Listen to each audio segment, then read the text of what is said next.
Hello and welcome back to the channel. It's Sam, and today again we have these carbs pulled off of this Kawasaki Vulcan. Today we're going to do a deep clean, super clean them up, soak them a little bit, de-rust the gas tank, and get this old bike running again with no leaks. Trying to waste no time, I'm tearing this thing apart already. So there's just 4 screws that hold in the carburetor float covers. Remove those on both sides. I'm also removing all the jets, the floats, the float valve, gaskets, every little piece of it we're going to try and soak. So I also bought a couple of rebuild kits to help me pick the best pieces possible to fix these carbs. And I bought a second set of carbs too, so I've got all sorts of parts to rebuild these in the best way. Use a slotted screwdriver here to take out the main jets, and then an 8mm will help you with the needle jets. And then deep inside you also use a flat screwdriver to get the idle jets as well. Flipping the carbs around now, we will remove the diaphragm and slide covers. It's 4 screws as well. I bought some torque screws to replace these Japanese industrial tips because I've stripped them all to hell. And I know this will not be the first time, this is not the first time, will not be the last time that I end up messing with these carbs. So for this project, I'm using Berryman's Chem Dip Carb Cleaner. I've used this stuff in the past and it works pretty good. So it's got a little tray that you put the small pieces in, and then I just kind of shove the whole carb body into the rest of the container like this. It doesn't take too long. I just let it sit for maybe an hour.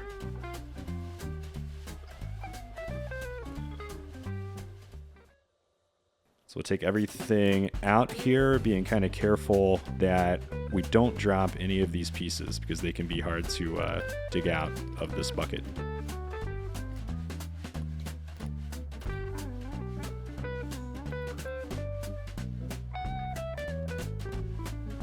So I'm also going to flip the carb around and let it soak a little bit longer to get the other side of the carbs cleaned up. And these smaller pieces are going to go ahead for a rinse, and then we'll skip ahead in time.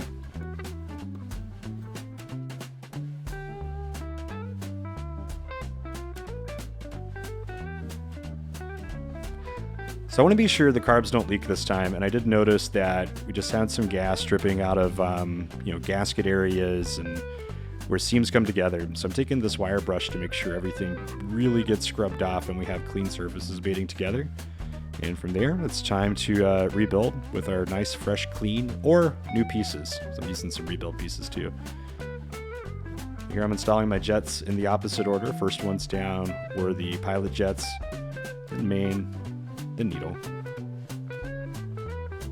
New floats came with this rebuild kit. I decided to use the new floats with this kit too.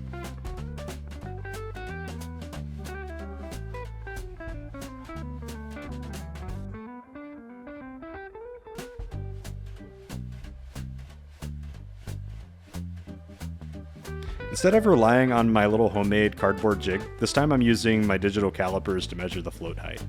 So the manual says this should be set to 17mm. We'll also be double checking that with the fuel level in a little bit.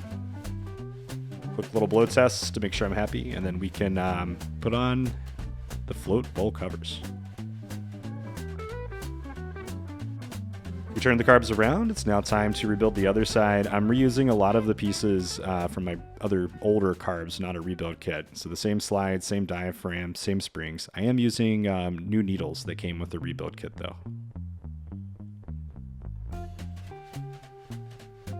And then just 4 screws on each side to snug everything down, making sure everything seems to move right. And then the coup de grace is we will install these new float bowl drain screws. Then we'll test the carbs. So I test the carbs, I want to make sure that the float bowl is set, or the float is set to the correct level for this bike to run right. And it's a gravity-fed carburetor, so we want to make sure the tank is held up a little bit higher than the carbs are. It's important to build a really steady surface off of something more stable than cardboard when you do this.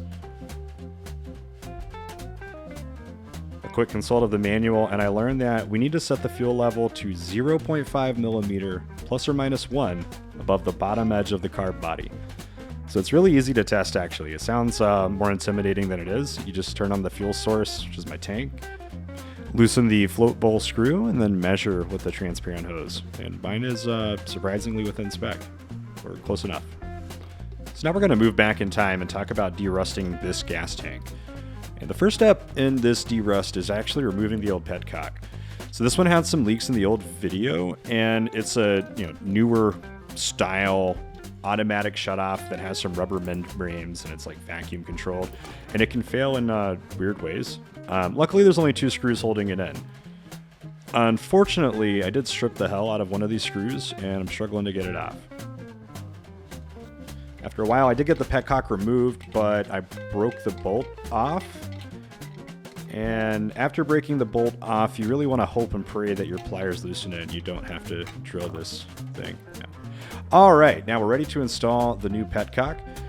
Or, well, this is a used one I got from eBay, but it's a simpler, just on and off style. And 2 screws should hold it in, bolts. After it's installed, I'm going to fill the tank with this product called EvapoRust and let it sit for a couple of days. This is a pretty handy product for repairing or derusting a lot of things. So I'm going to let it sit for a couple days, and then just a few times a day I'll come kind of shake it and agitate it. And then I'll also put some old rusty nuts and bolts inside of it, and that'll really help break up the rust in this thing.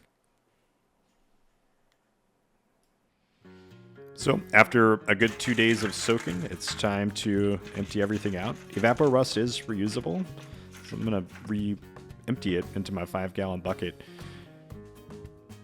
The next step is to remove the petcock that we just spent so much time installing. This is so I can rinse it out of both sides. So we got to drain it, and we also got to rinse it. So the next instruction for the EvapoRust was to rinse it out with water before letting it dry.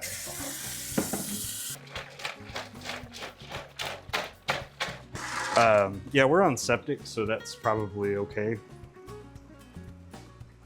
And then here I'm rinsing it good, but it's also important to make sure you get all of your old nuts and bolts and screws out of it too. So after a good rinse, I dried it off with a towel a bit and then let it sit in the garage heated overnight to dry out the interior. All right, with everything cleaned and dried, now it's time to put these carbs and tank back on the bike and see if it works. I will say these carbs are going on a lot easier now. Maybe I'm getting more practice. I learned that this big air hose that goes into the air box to the center isn't maybe that important. It's an emissions recirculation hose. And so the bike runs okay if you plug it up with a bolt or something. Now the carbs are installed. I've got the fuel line in. I've pre-installed a fuel filter, inline fuel filter on this gas tank. And now it's time to get it all connected. Cross our fingers. Hope for the best.